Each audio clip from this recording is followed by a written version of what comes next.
Hi. Hey guys, thanks for coming out. What's great is seeing all these empty seats over here, because that means normally this place is all packed, but not for us. Hey everyone, thanks for coming out. My name's Jonathan. I work on the Google Voice team. In addition to that, I work with a lot of the early adopters and influencers on Google+. And today we are joined by Mark Hoppus and Tom DeLonge of Blink-182. So the guys have been kind enough to take some time off the Honda Civic Tour to sit with us and answer some questions. Today's discussion will be mostly around Google Plus and the band's involvement, as well as some questions from our fans via the YouTube moderator page. So let's dive in. How are you guys doing? Doing well, doing well. Yeah, I think that we stopped the rain today. I'm pretty sure we stopped the rain. We're at the end of a 10-week tour, so every time I see people that I know, they come up to me and they say, "You look really tired. You look really tired." Tom just looks that way always, so we're good, though. Good. Tom, this one's for you. I'm sure you're asked this all the time, but obviously we might have some newbies in the room. If you could take us a little bit through the formation of Blink-182 and a brief history up until now with the release of your new album, Neighborhoods. 20 years.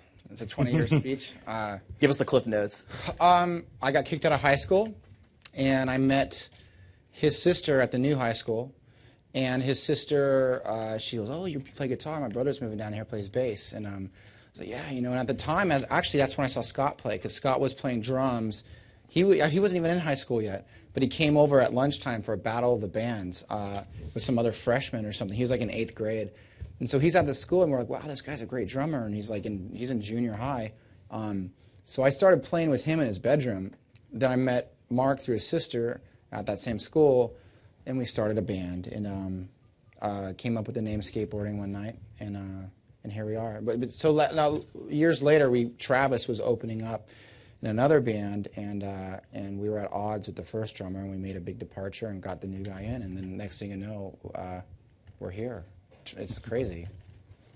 Somewhere in there, they invented the internet, too. And that's why we're here. That's why You remember the first time I asked you about the internet? I'm in Mark's bedroom, and I'm like, "Mo, what the fuck is the internet?" And he just goes, "Well, no, this is the raddest thing about it. It's so new, really, at this time." He goes, "No, it's like you can like grab anything, and like there's like a thing that you type in, and it pulls up information about that thing." He's like, "For example," and you grab duct tape. Oh, yeah. And you're all like, "Duct tape." And he goes to the back of duct tape. He's all, ducttape.com. I was like, why would people go look up info on tape? You know, that's what I was, but I was tripped. That was my first experience. Last thing I did, and the other thing is then I went out and bought a computer to look up UFOs because I thought that would be cool. I was like, that makes sense to me, but. Nice. I ended up on the World Health Organization diarrhea homepage. It was my first. That was my first website that I visited. It was the same thing. It was like my sister was telling me about it. And she was like, "You can look up anything." And I'm like, "All right, look up diarrhea." And World Health Organization diarrhea homepage. Not beautiful naked women. It was like diarrhea. No. Well, good to know. So, Mark. What was the question? Something about the band back there. I'm curious, what drew you to activate on Google+? You're obviously one of our more active users, and I'm curious what your favorite features are. I love that from its inception, that you could segment who you spoke to and gave which information to, which is, I think, for me personally, and I think for everybody in the world, is you want to share stuff with certain people. I like that ability. I didn't like having a public persona and a private persona and having two different web pages and things like that. And Google Plus had that from the beginning, which really drew me to it. It's new. I feel like the level of discourse on Google Plus is really high right now. Obviously, it's new, so the people that are coming to it are interested. Everything works really well together. I like the Hangouts. I can't wait until I'm able to hang out with more than 10 people, because it's really weird right now when I do a Hangout. It is, because like I'll go into a Hangout, and 10 people or 9 other people will pop up, and everyone's just sitting there staring. Is this really him? And I've done this dozens of times, and it's like, and I go, "So where are you guys all from?" And then it's cool because everyone's like, "I'm from Turkey, I'm from, South America, I'm from Australia," and then and nobody says anything. And so it's about like 10 minutes of me just going like, "Any questions?" But it's cool. I like having that kind of access to people. I like being able to post some things to just my friends.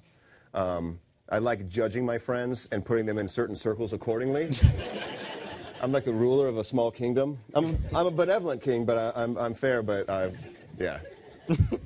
I'm also strict. Good to know you know how to use it. Yeah. You got it going. Tom, we're honestly thrilled to have you on Google Plus, and Really? well, I know I am. And I'm just curious what your first impressions are, but more specifically, how you've involved social media as a big way of engaging your fans over the years. Well, I was always enamored with Google. I think that when you look at all the big tech giants of what's going on, I mean, everyone references Apple for their hardware, and then everyone references Google. He's like, you guys own the internet. It's all this information, and I always was so excited to see competitively what you guys were going to do with your company and all the incredible wizardry that you have. And so when this came out, I was instantly drawn to it because I thought that you guys would use the technology to really integrate so well into things. It's not all there yet, but I can imagine what will happen when you start bringing in Google Maps more and all the streaming capabilities and email capabilities and all that kind of stuff. It seemed like the one missing component to such a large world that you guys already had. So I was instantly just like, okay, this is going to be a really interesting and different kind of take on the social experience.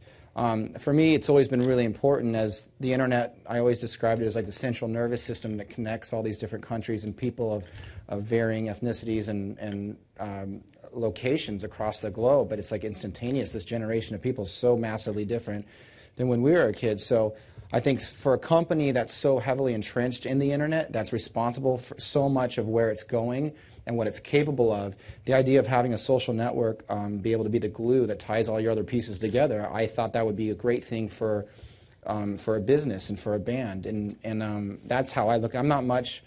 I do really stupid things when I just go out there to say something just to say it. Like, I'm not good at that kind of stuff because usually it's really bad.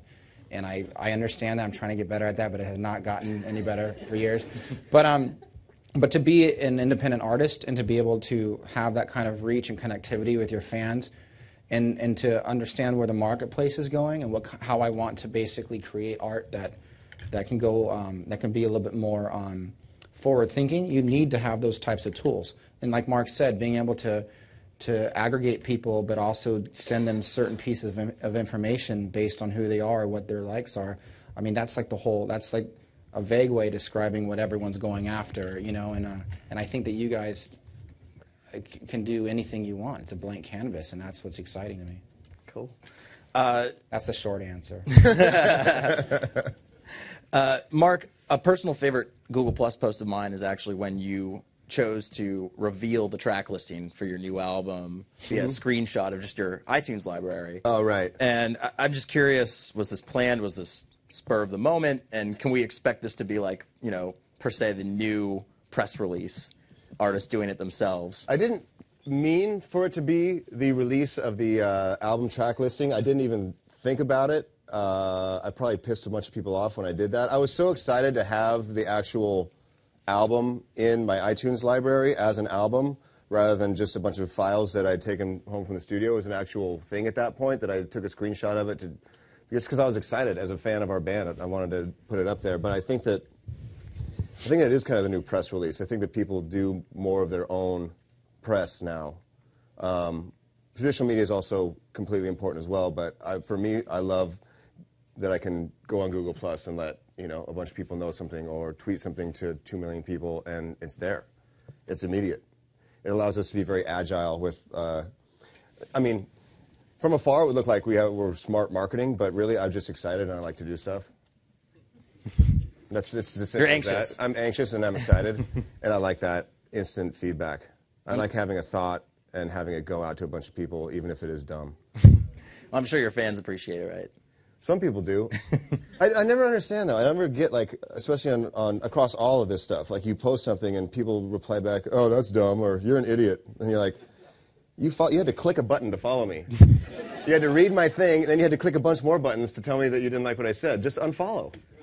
Haters gonna hate, man. Uncircle. I don't get it. So, Tom, there's been some chatter about musician roundtables using Hangouts on Google+.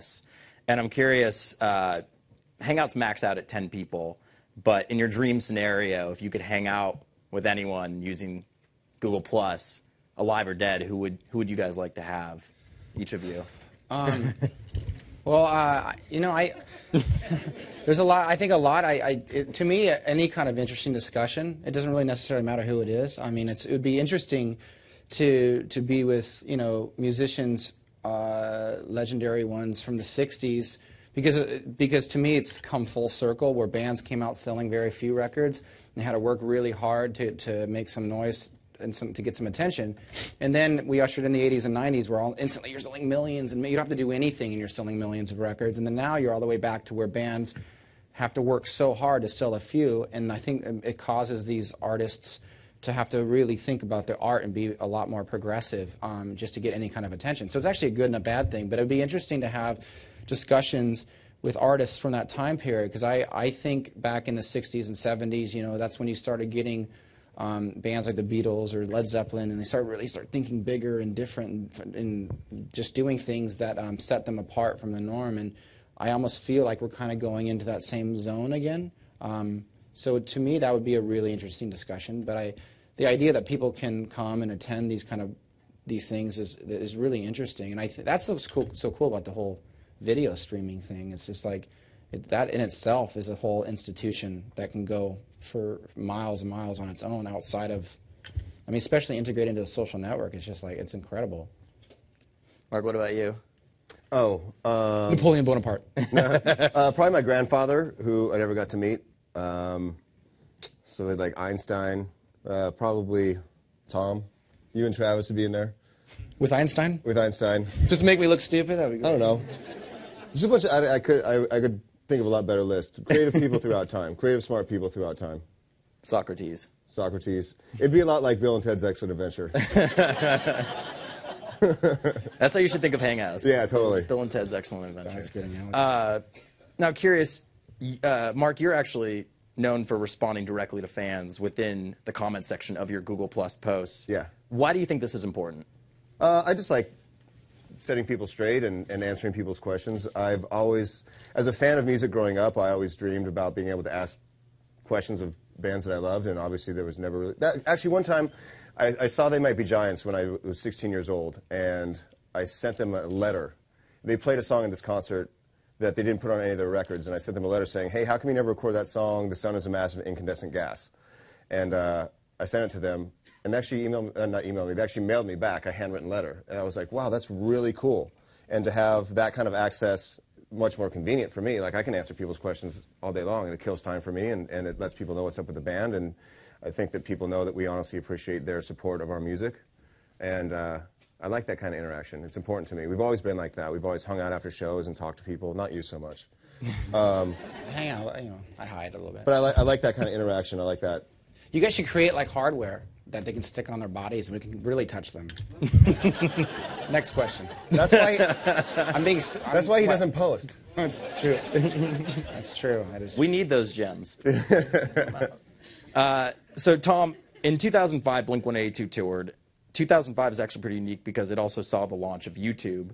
And I'm curious, how does it feel to have a shift from video spins to YouTube views? Is it more promising in a way that fans can access your videos on demand instead of, watching TV at the right time and hoping to catch maybe a snip? It's a total game changer. And the coolest Game changer! Oh, buzzword. Tell them to think outside the box. Synergy. Isn't that anyways, get back to what is cool is like now it's like, hey, have you heard of this band, or have you heard of this song, or have you heard of anything? YouTube is like the new, it's almost like a mini different version of an encyclopedia. You can instantly go there and get some information on it. You can either hear the song, or you can see the video, or you can see an interview, or you can see a TV performance, or you can see some kid, his review about a book or a movie or whatever. It's like, you can go to places like Wikipedia or whatever, but YouTube is like this more from the common person, like really putting their thoughts up, whether it's like a lot of times it's a kid. I've had kids stand outside the studio and record stuff from their car and go put it on YouTube, and it's just like this echo, like, I don't know. I think it's totally a changing... You can say it. I won't say it. I don't know if I'm scared to say it, but it is. It totally changes the game for everyone.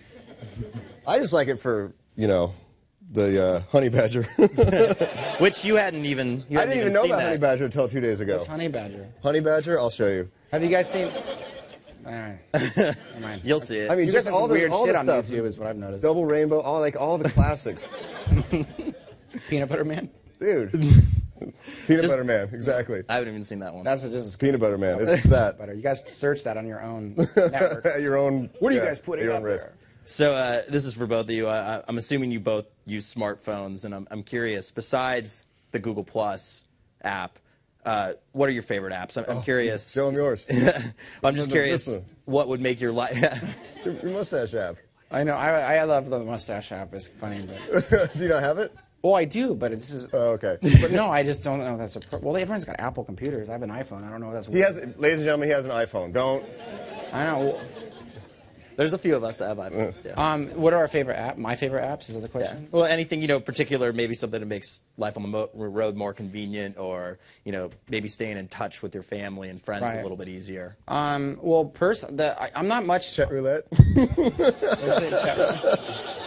What did you say, chat roulette? Chat roulette. Yeah. I've heard about that. I haven't done I that. haven't either. I'm too afraid. Yeah. I'm just too afraid. I keep thinking it's just gonna be a naked man. That's all it is. Is that what it is? That's all it is. It's like his dad's like waiting. There. Wait for my dad's IPO. I don't know. The apps I like to. The only apps I really use for real are like news kind of stuff, and I like in art or movies and stuff. I like to. I'm not. The Onion. I like the Onion a lot because it cheers me up a bit, And by the way, I was just at the White House, and Barack Obama reads the Onion every day. It's on his secretary's desk right on the top. He wants to cheer up a bit too, I guess. But it's infinite though, and you know what's really cool about Android is you guys are the new Microsoft, and Microsoft's ancient. It's a whole different. What I loved about it is like. You're gonna get it. Oh, you're gonna get I'm it. just saying, I know, but I really believe that. I believe that the idea that it's open source and having the internet connected into it is really appealing, and really competitive, and all the hype that Microsoft got back in the day is now here with that, and it's I don't know. I think that what's more exciting is not so much the apps that I love, it's just the fact that there are apps that people can go out and you can be anybody in a bedroom and figure it out and launch an application, a program, and it's not $50, $60 like it used to be. It can be 99 cents or whatever. So True. Mark, what about you? What, apps? Yeah. I'm just traditionalist, Words of friends kind of guy. Words of friends. I do a lot of words of friends. Yeah. Instagram. I destroy people. Instagram, I like a whole lot. I love Instagram. Hipstamatic's cool. I mean, there's all those. the camera apps are awesome. Yeah. Cam apps are great. All the social networking ones. Mustache apps are good. Mustache apps. That's about it. No fart apps? Nothing? No fart apps. No. Those are the time lightsaber I've apps. done quite a few fart apps because you can put them on timers, Oh, that's solid. so you hide it in the other part of the room.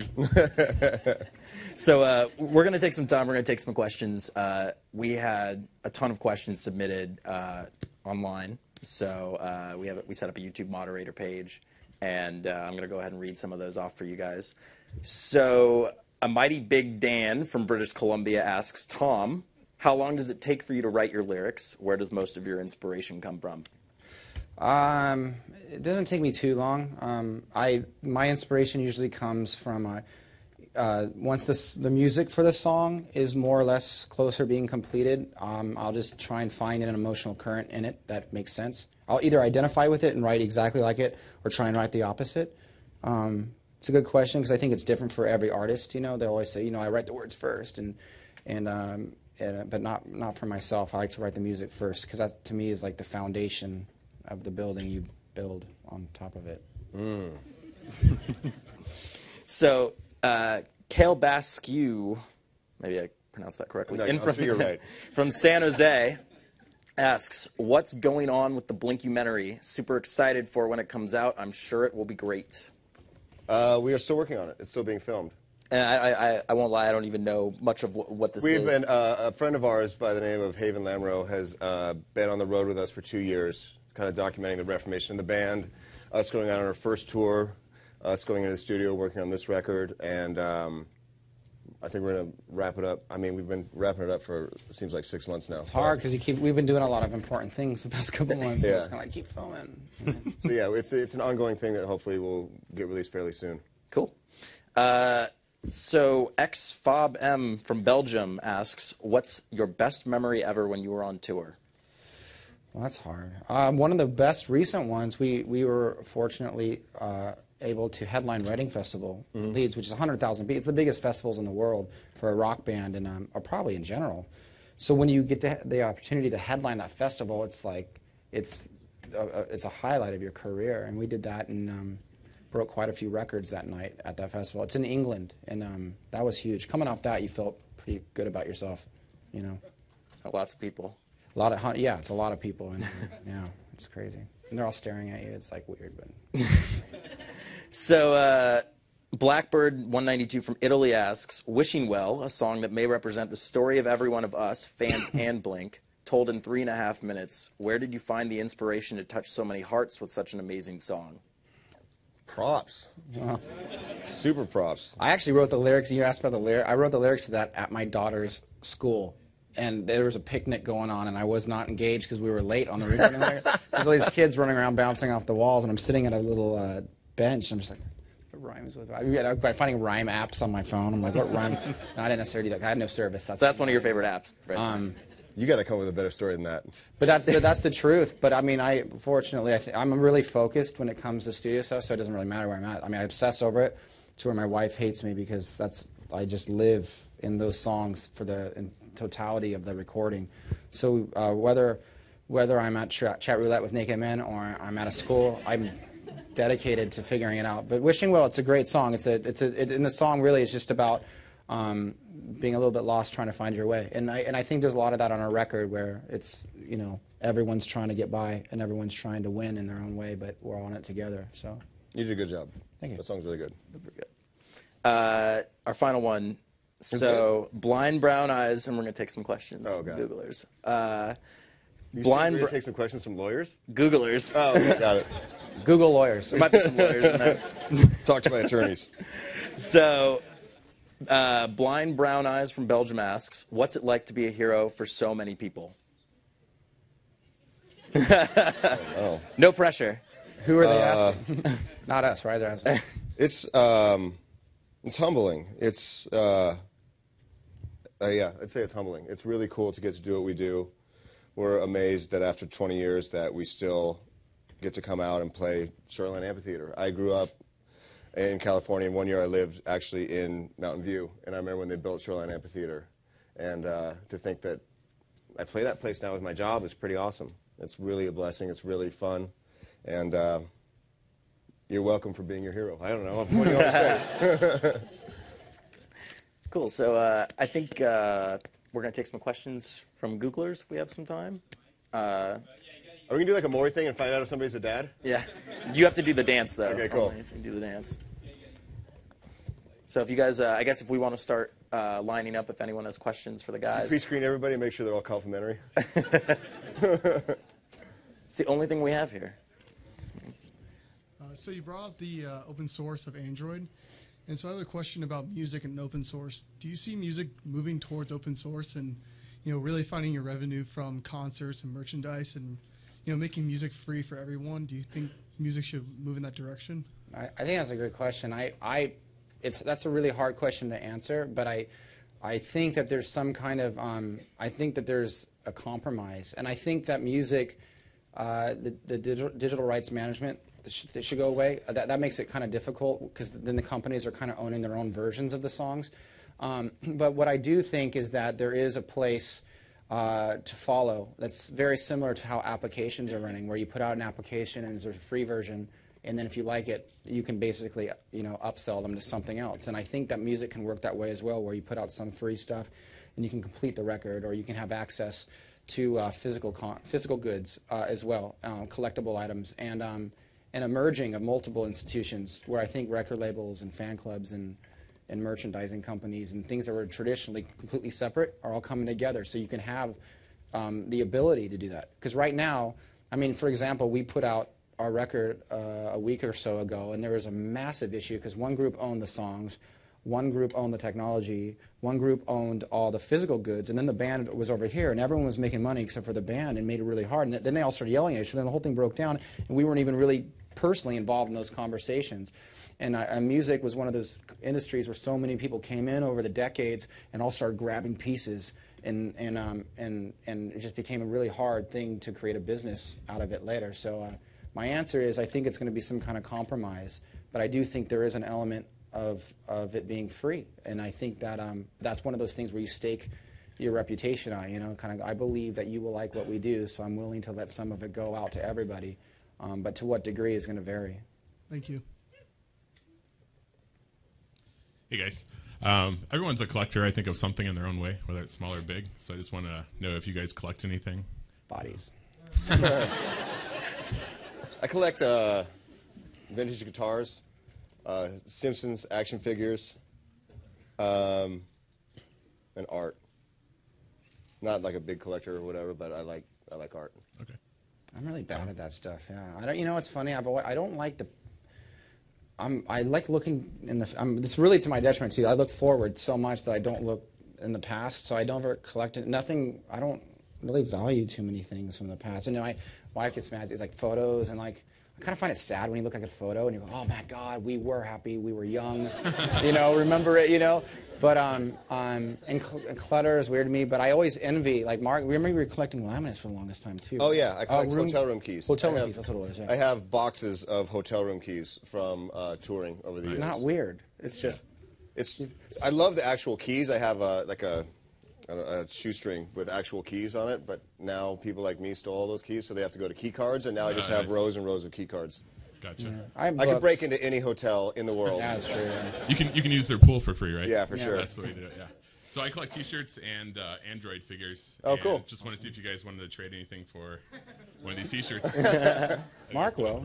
He'll give you some keys. Yeah. I'll give you, what do I got? There's a few to my room now. I got guitar picks. I don't have them with me though. I just got soft Oh, kisses yeah. right here. I'll owe you some guitar picks. Cool, thanks. Very nice. Much appreciated. Thank you, sir. I don't know. Does he open up? He's gonna break it in half. Does he open up? Oh, it looks like it's supposed to open up. Sorry. Thanks for this. Hey guys, how come you never toured in South America? We tried. We actually were going. We had a bunch of stuff booked years ago, and that is the goal. It's just a matter of getting down there at the right time. Because when you release a record, there's certain things in certain places you have to be at a certain time, right? So they start mapping out the whole world, but I think it's long past due that we get down there. Absolutely. You guys have a huge fan base in South America. So. Yeah, We're very lucky. Brazil, South America in general is gigantic for us, and we've never toured there. I think when we very first started off, it was too prohibitively expensive for us to go. And then when we should have gone there, we were touring other places, and now it's just a matter of getting us down there. Cool, thanks. Hey guys. Hi. 2 quick questions. What would you guys do if you were never in the music industry, and your favorite Blink-182 songs? I would still live with my mom. And I don't know, what would you do? I would still Live with my mom? I would still be living. I'm living with her now. You know what I'm saying? No, I would be driving. Remember, I would still be doing. This is what we did. Mark would be. It'd be 3 p.m. He's got a burrito and a big gulp and video games, and I would show up in a truck with concrete, and I'd say, "Dude, come help me deliver this shit. It's so heavy, I can't do it by myself." He'd be like, "All right," and he would just jump in, and we go, and he would help me deliver concrete, and he'd be like, "I'm sore for like 5 days. I gotta do this every day." So I don't know. I think about that all the time. Like I was, a couple back surgeries later. You know, I was delivering giant things of concrete. Mark was playing video games at home, and that's about all we're good for outside of this. And favorite Blink songs? Oh man, I don't know. I really Totally changes day to day. Yeah. They all serve a different purpose. Yeah, right now I'd say After Midnight, because that's our new single. And I love Wishing Well. That's a great song. I really like this. We have a song called Violence, which is on our last record, which is kind of this mix of electronic and punk rock. It was a lot of fun when that song happened because it really showed kind of the convergence of drum and bass music and pop punk music, and I think that also was a little bit of a window into where we were going with this record. So, but favorites, it's like, yeah, that doesn't really work. Thank you. Thanks. Hi. Hello. I really like your nail polish. Oh, thanks. The sad part about this nail polish is that this happened completely sober. I did this of my own free will. I bought it, and I thought it would be cool last night. I like to make poor choices when I'm sober as well. Good, okay. So, I actually want to just bring the mood down a little bit. Ask a serious question. Okay. If this is for both of you, if you guys were a mythical creature, what would you be? This guy? And why? Ooh, a unicorn. The man riding the unicorn, or the unicorn with describe what rainbow it is. shooting out of its This butt? is a Viking riding a unicorn, blasting out of its rear end a rainbow in front of the moon. He's got red high tops on. He's holding aloft an AK-47 getting struck by lightning. You can't get better than that. The actual cool, name fair of this enough. shirt is Awesome 5000. It has its own title, so yes, I would be him. Nice. That's good. I don't really have a good answer like that. I should have let you go first. Yeah, and you should have. If I was to be a mythical creature of any What sort. about the guy from the Old Spice ads? The half man, half horse? He's pretty rad. Was that Centaur? I think so. I don't know. Does he have a huge... If that's the case, well, is a horror. I don't know. Do you guys know this? Stop. Stop. You guys Save asked me. yourself. You want on? I'm an artist. You guys want me to be honest here? I don't know. I mean, I don't. You know what's interesting though is you don't want me to talk about it. It doesn't matter. I don't know. Thor. There you go. Thor. Go with that. He's so good looking. He's like Brad Pitt, but strong. Thank you. You think he's got those lines right? Yeah. Hey guys, thanks for coming today. I think a lot of us probably grew up listening to your music, and I was wondering if people have kind of grown up as you guys have grown up, or if your fan base has like remained younger and It's been both. Actually, one of the best things about coming back out on the road right now is that we are seeing people who have been following Blink since day one come out to the shows. We have seen new people come out to the shows. It's like parents are bringing their kids, older brothers are bringing their younger siblings. It's like a multi-generational thing at the shows now. It's really cool.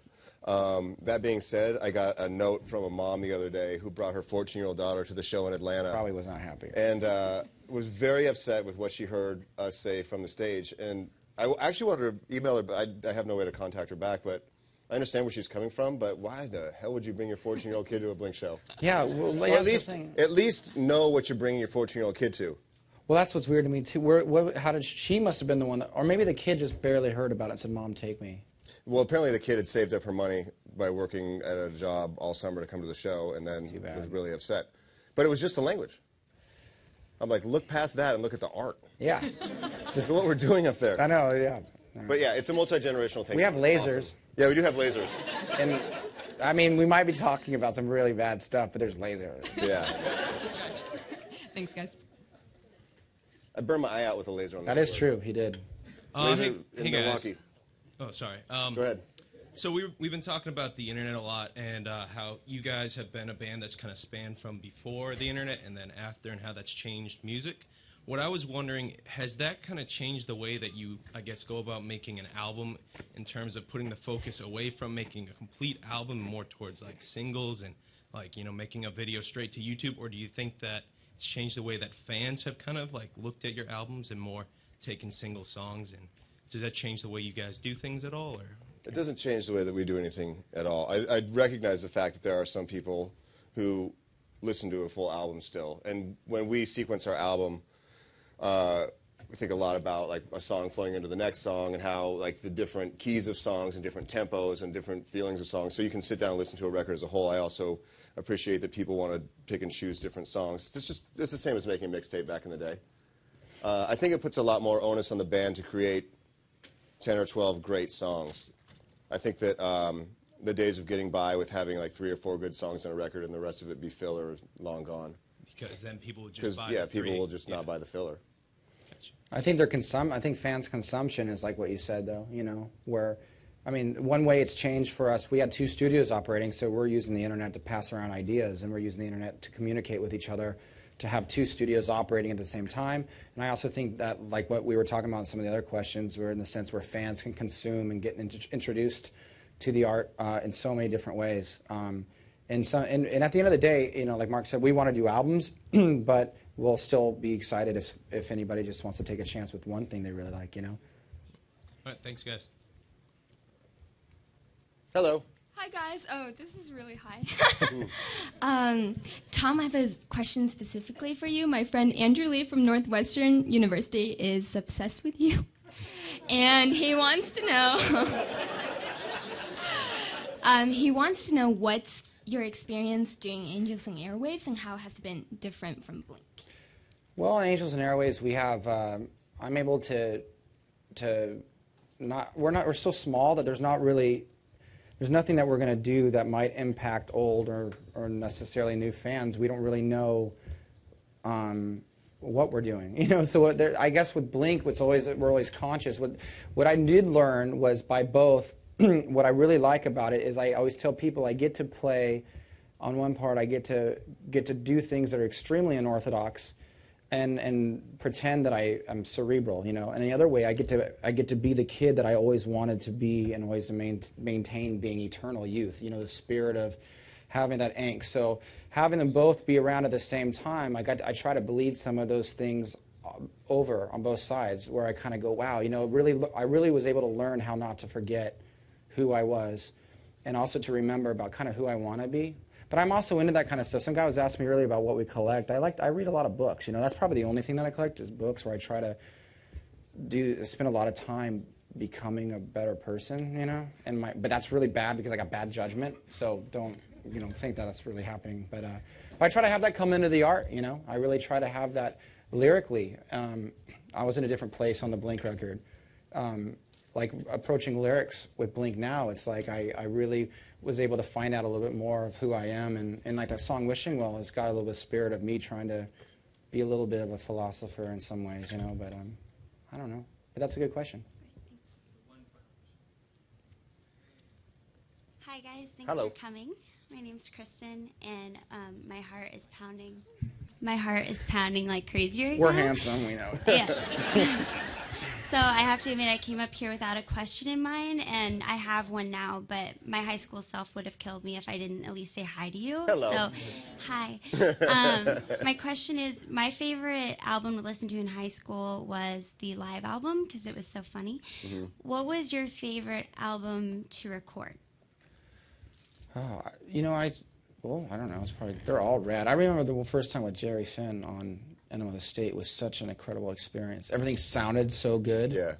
And everything, that was like the first time I really felt like we were attacking it in a really professional manner. But then the self-titled one where we holed up in a house for 9 months was incredible too, because that was the first time we ever like had a laboratory to experiment in. Yeah. You know.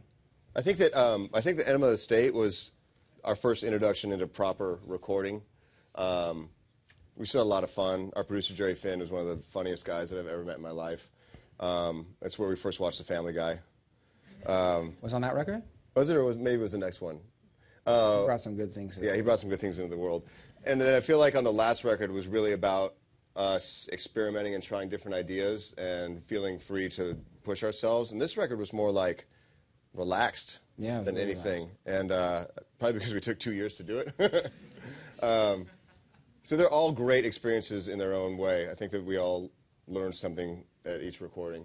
That's actually a really good point. Like this record, everyone wants to think that it might have been really hard or hold up. So I mean, we really had a great time on this. It really was relaxed. It took a while, but there was no pressure. We just did our thing and really had fun doing it. Versus previous records is always like you always feel like it's your last record, you know. Yeah. Like you go into the studio, go, oh my God, we hope the label likes this one. No, we didn't have any of that on that. So this latest record without the pressure made it so much easier than so many of the other ones. But the other ones were big benchmarks, you know, in our career, like for all those reasons we were saying. He just made the mark like you're dead. He was like, he pointed at you and he goes like this. Well, that's all the time we have.